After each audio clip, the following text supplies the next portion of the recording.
कहीं अनकहीं की इस एपिसोड में आज हम बात करेंगे फिरोज जहांगीर और इंदिरा प्रियदर्शनी नेहरू की। थोड़ा पीछे चलते हैं। साल 1930 पंडित जवाहरलाल नेहरू की पत्नी कमला नेहरू कुछ लोगों के साथ इवान क्रिश्चियन कॉलेज के सामने ब्रिटिश सरकार के खिलाफ प्रदर्शन कर रही थी। इसी दौरान गर्मी की वजह से वो बेहोश हो गईं। वहीं कुछ दूरी पर फिरोज खड़े थे। उन्होंने कमला नेहरू को देखा और वो उनकी मदद करने के लिए आगे आए। फिरोज कमला नेहरू के प्रदर्शन और ब्रिटिश सरकार के खिलाफ बगावत से इतना प्रेरित हुए कि वो कांग्रेस के इस मूवमेंट में शामिल हो गए और काफ़ी बार जेल भी गए। 1930 से 1933 का वो साल था जब फिरोज कमला नेहरू के साथ पूरी तरह ब्रिटिश सरकार के खिलाफ एक्टिव हो गए थे।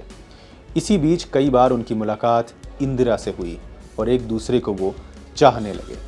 1933 में फिरोज ने इंदिरा से अपनी मोहब्बत का इजहार किया, लेकिन इंदिरा और उनकी मां ने सीधा मना कर दिया, क्योंकि उस वक्त ना तो इंदिरा की उम्र थी और ना ही दोनों का मजहब एक था। इसके बाद भी फिरोज कमला नेहरू के साथ उनके हर मूवमेंट का हिस्सा रहे। अप्रैल 1935 में जब कमला नेहरू की तबीयत ज़्यादा ख़राब रहने लगी तो वो जर्मनी में थीं और फिरोज़ उनका पूरा ख्याल रख रहे थे, क्योंकि जवाहरलाल नेहरू उस वक्त इंडिया की जेल में बंद थे। 28 फरवरी 1936 को कमला नेहरू इस दुनिया को अलविदा कहकर चली गईं। खैर, उस वक्त तक जवाहरलाल नेहरू बहुत बड़े लीडर बन चुके थे। उन्हें पता चला कि उनकी बेटी का किसी के साथ अफेयर चल रहा है तो उन्होंने सीधा इनकार कर दिया। लेकिन इंदिरा और फिरोज़ ने हार नहीं मानी। उन्होंने एक बार फिर कोशिश की कि किसी तरह जवाहरलाल नेहरू को मनाया जाए।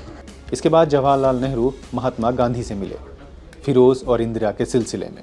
महात्मा गांधी ने सोचने के बाद फिरोज जहांगीर को फिरोज गांधी का नाम दिया और इंदिरा प्रियदर्शनी नेहरू को इंदिरा गांधी का। दोनों की हिंदू रीति रिवाज से 26 मार्च 1942 को शादी हो गई। इसके बाद भी फिरोज और इंदिरा गांधी आज़ादी की लड़ाई का हिस्सा रहे और साथ में जेल भी गए। दोनों की ज़िंदगी बहुत अच्छी चल रही थी। 2 बच्चे भी हुए, राजीव गांधी और संजय गांधी। उसके बाद 1947 को देश आज़ाद हुआ और जवाहरलाल नेहरू देश के पहले प्रधानमंत्री बने। जवाहरलाल नेहरू के प्रधानमंत्री बनने के बाद फिरोज़ ने अपना एक अलग रास्ता चुना और पत्रकारिता करने लगे, जिसके बाद उनके और इंदिरा के बीच के मतभेद सामने आए, क्योंकि फिरोज़ अक्सर नेहरू सरकार में हो रहे भ्रष्टाचार के बारे में लिख रहे थे। नेहरू और फिरोज़ के बढ़ते टकराव को देखते हुए इंदिरा अपने दोनों बच्चों के साथ अपने पति का घर छोड़कर अपने पिता के घर आ गई। लेकिन कुछ वक्त बाद फिरोज़ की तबीयत ख़राब रहने लगी तो इंदिरा वापस अपने पति के पास चली गई। लेकिन 8 सितंबर 1960 को फिरोज़ की हार्ट अटैक से मौत हो गई।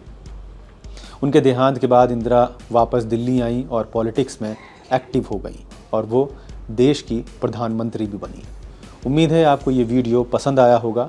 ऐसे ही और वीडियोस के लिए आज तक को लाइक, कमेंट और सब्सक्राइब करें।